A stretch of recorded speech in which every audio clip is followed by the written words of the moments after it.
নমস্কার, হরে কৃষ্ণ। আমরা আছি এখন সবাই বদ্রীনাথ ধামে।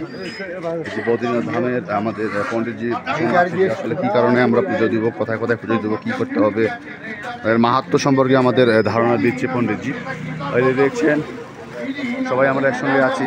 আপনারা দেখছেন এটা হলো বদ্রীনাথ ধাম বাস স্ট্যান্ড, আর পাশেই বদ্রীনাথ মন্দিরটি রয়েছে। এখানে পাহাড় বিশিষ্ট অনেকে বড় বড় পর্বত চূড়া রয়েছে। যে সূর্য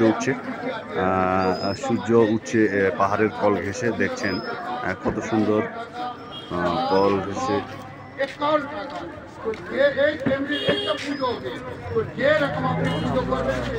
দেখছেন। সবাই আছে, আমরা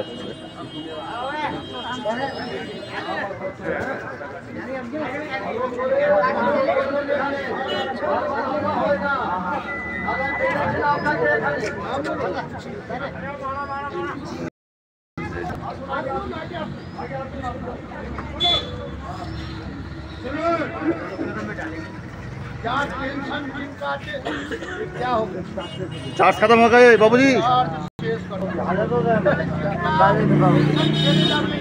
দেখছেন বদ্রীনাথ ধাম বিষ্ণু মন্দির।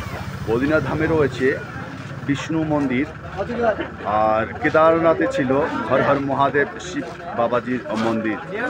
আর আমরা এসেছি বিষ্ণু মন্দিরে। এই দেখছেন বিষ্ণু মন্দিরের আশেপাশের দৃশ্য। কিছুক্ষণের মধ্যেই আমরা বিষ্ণু মন্দির প্রবেশ করব। আজ দেখছেন জয় রাধে গণিতায় হরি বল।